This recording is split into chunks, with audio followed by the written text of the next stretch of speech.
Hello guys, this is Shiraz Amazing Videos. Review of the Audi A5.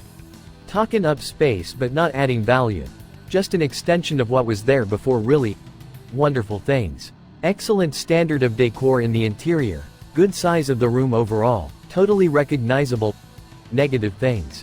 There is a slight tightness in the headroom at the rear, while the screens at the front tend to be rather too much.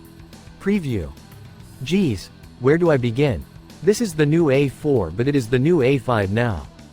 The previous A5 3-door coupe and 4-door sedan is out of production, and the new A4 will almost be the same vehicle but in electric form.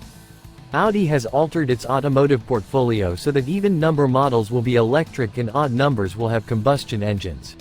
Kind of. Audi promotes it like this, but also claims it has coupe features.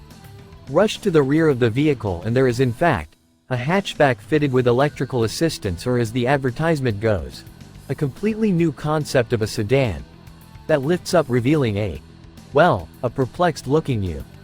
The wagon is still a wagon, to be clear. Well, in the Audi language, an avant. Name aside, it is classical. Although the new A4 has incorporated some of the A5's sportier coupe design elements, the side windows are smaller than before and you feel very much encased sitting inside the car. Or maybe it's that we have spent too much time in SUVs, lose yourself in imagination. The new model is longer, taller and wider than the old model, and both saloon and estate versions measure just above 4.8 meters in length each. This is the fancier, sleeker version of the previous A4 that comes with a lot of gadgets in the cabin. Look at the numerous displays in the cabin section. But has it exhausted its competition from the Mercedes C-Class, Alfa Romeo Giulia and BMW 3 Series? Look forward to that comparison. It's not that enjoyable as such. Even the speedier S5 is praiseworthy in its performance without a hint of excitement. However, one cannot fail to appreciate the fact that Audi makes a car which is very neutral and comforting to drive. The entry petrol actually makes for a relaxed run over country roads, even if it's 148 bhp, 207 pound-feet in 9.8 seconds. 0 to 62 miles per hour won't set any records.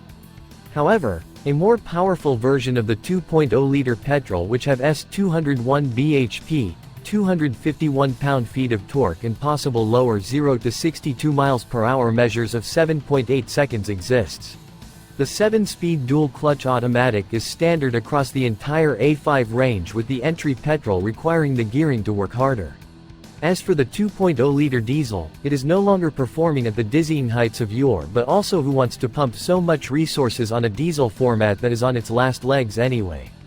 Unfortunately, for its 201 bhp, 295 bhp, it is able to perform a 0 to 62 of 7.7 seconds while being moderately thirsty. If you want a 4x4 A5 before the PHEV is available, then the Quattro all-wheel drive option is your best bet.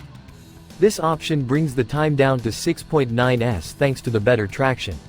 It has been a long time now that German luxury carmakers have sold their core sedans on pure inertia and nostalgia, while the A5 is not the all-too-common car that it used to be. If you shun practicality in favor of the drive, the A5 is a notch higher than any of the SUVs in the Audi stable. However, it does not have the cabin and luggage space of a taller 4x4. The launch petrol engines are claimed to be around 40 mpg for the petrol engines and just over 50 mpg for diesel variant. As such, although there are no interior refinements to praise, the A5 saloon at least has good fuel economy and relatively low running costs, and a good amount of room at the back for two grown-ups with decent amount of luggage. The saloon also has a hatchback, which contributes to the utility of the vehicle. And obviously, A5's price range of £42,000 to £55,000 makes it considerably cheaper than Audi's Q5 SUV. Verdict. That's how it used to be with the old A4. One could comfortably put many miles in it, as it was a very reliable family vehicle, and the A5 takes that forward. The rest is history, except the new name for Audi's A5. You can be sure Shakespeare must have said something about that.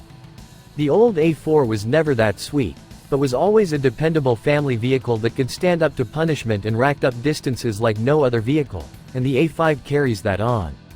Just don't get carried away with the over-expenditure on unnecessary gadgets.